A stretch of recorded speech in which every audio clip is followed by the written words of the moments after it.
سمین Hafeez voice میں ہم آپ کو خوش آمدید کہتے ہیں۔ آج کی کہانی میں آصف علی زرداری کی زندگی کے کچھ نمایاں پہلو بیان کریں گے۔ کہانی مختصر ہے مگر ہے لطف اندوز۔ سمین یہ سچ ہے کہ آصف زرداری اویل عمر ہی سے یاروں کے یار ٹائپ شخص کے طور پر کراچی کے مالدار حلقوں میں جانے جاتے تھے۔ 1968 میں شوقین مزاج کمسن آصف نے فلم ساز سجاد کی اردو فلم منزل دور نہیں میں چائلڈ سٹار کے طور پر بھی اداکاری کی۔ فلم کے ہیرو حنیف اور ہیروئن صوفیہ تھیں، لیکن یہ ایک فلاپ فلم ثابت ہوئی۔ آصف زرداری پولو اور گھوڑ سواری کے شوقین تھے اور ان کی پولو ٹیم زرداری 4 کے نام سے جانی جاتی تھی۔ آصف زرداری کے اس زمانے کے ایک ساتھی کے بقول آصف ایک دل والا شخص تھا۔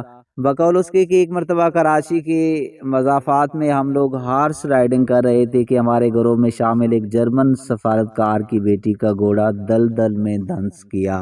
اس صورتحال میں کوئی آگے نہیں بڑھا، لیکن آصف زرداری دلدل میں اتر گیا اور پہلے لڑکی کو بچایا پھر گھوڑے کو نکالا۔ سیاست سے آصف علی زرداری کا سن80 کے وسط تک دور دور تک واسطہ نہیں تھا۔ بس ایک سراغ یہ ملتا ہے کہ 1985 کے غیر جماعتی انتخابات میں آصف علی زرداری نے بھی نواب شاہ میں صوبائی اسمبلی کی ایک نشست سے کاغذات نامزدگی جمع کرائے تھے، مگر یہ کاغذات واپس لے لیے گئے۔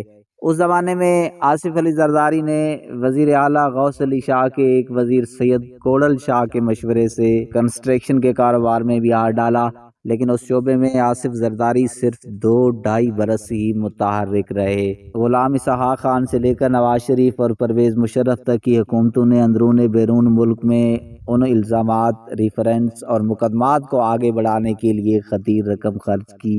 آصف علی زرداری تقریباً مل ملا کر 11 برس جیل میں رہے۔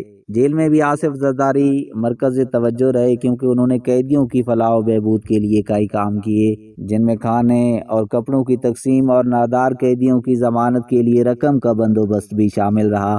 دوران قید ان پر جسمانی تشدد بھی ہوا، لیکن کوئی نتیجہ نہیں نکلا۔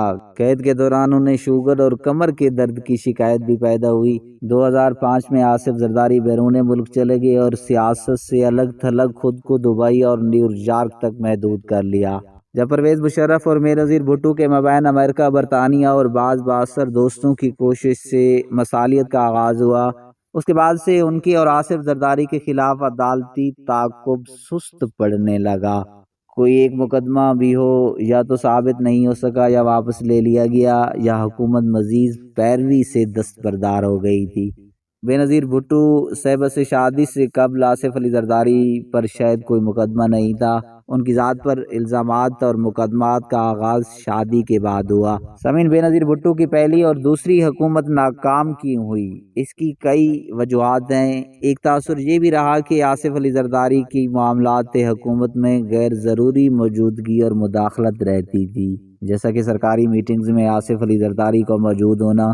یہ موجودگی ملٹری اور سول بیوروکریسی کو کھٹکتی تھی۔ اس عرصہ میں ان کے خلاف مسٹر 10% کا تاثر بھی ابھرا تھا۔ ناظرین، ہماری اس تاریخی کہانی کے بارے میں ایک کومنٹ ضرور دیجیے گا۔